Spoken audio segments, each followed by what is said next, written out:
Jeudi 6 mars 2008, heure d'adoration et de réparation.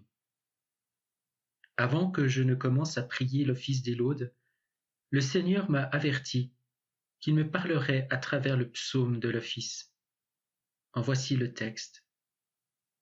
Rassasie-nous le matin de ta bonté, et nous serons tous nos jours dans la joie et l'allégresse.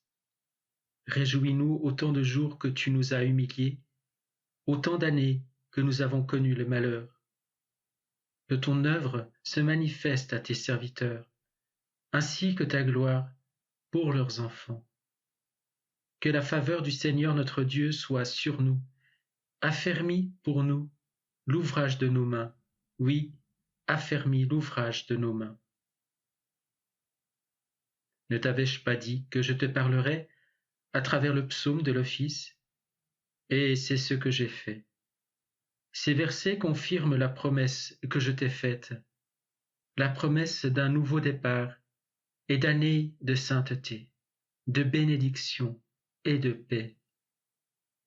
Attache-toi à ces paroles et conserve-les dans ton cœur. Mon plan se déploie sous tes yeux. Fais-moi confiance en toutes choses. Permets-moi de faire pour toi ce que tu ne peux pas faire et ce que tu ne saurais faire. Lorsqu'une âme s'abandonne à moi dans l'obéissance et la confiance, je suis libre de réaliser en elle et autour d'elle tout ce que je veux faire en vue de combler les désirs de mon cœur et de glorifier mon Père. Sois une telle âme, abandonnée à moi dans l'obéissance et la confiance, et tu ne seras pas déçu dans ton espérance. Du livre d'Isaïe. Je te loue, Seigneur, car tu étais irrité, mais ta colère s'est détournée et tu me consoles. Voici le Dieu de ma délivrance. J'ai confiance, je n'ai aucune crainte. Ma force et ma louange, c'est le Seigneur. Il est pour moi le salut. Exultant de joie, vous puiserez les eaux aux sources du salut, et vous chanterez en ce jour-là. Ici, je te parle de nouveau. Attache-toi à mes paroles et conserve-les dans ton cœur. Elles te donneront consolation et espérance au jour de la détresse et du doute. Après le psaume 148, le Seigneur dit « Écoute maintenant ma parole ». Et alors j'ai lu la deuxième épître aux Thessaloniciens, chapitre 2, versets 13 à 16. Nous devons rendre à Dieu de continuelles actions de grâce pour vous, frères bien-aimés du Seigneur, de ce que Dieu vous a choisi dès le commencement, pour vous sauver par la sanctification de l'Esprit et par la foi en la vérité. C'est ce à quoi il vous a appelé par notre prédication de l'Évangile, pour vous faire acquérir la gloire de notre Seigneur Jésus-Christ.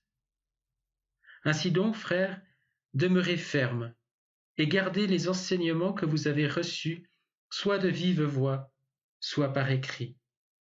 Que notre Seigneur Jésus-Christ lui-même, que Dieu notre Père, qui nous a aimés et nous a donné par sa grâce une consolation éternelle et une bonne espérance, console vos cœurs et vous affermisse en toute bonne œuvre et bonne parole. 7 mars 2008, premier vendredi du mois.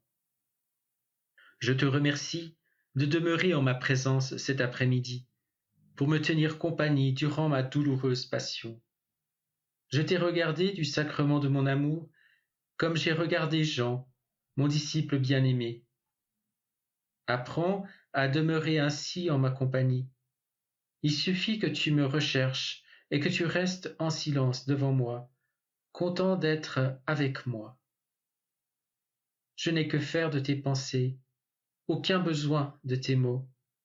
Il suffit que tu m'offres l'adoration d'un cœur plein d'amour et de gratitude pour ma présence continuelle dans le Saint-Sacrement. Il m'a plu que tu commences ton adoration par renouveler ton acte d'offrande pour les prêtres dans un esprit d'action de grâce et de réparation.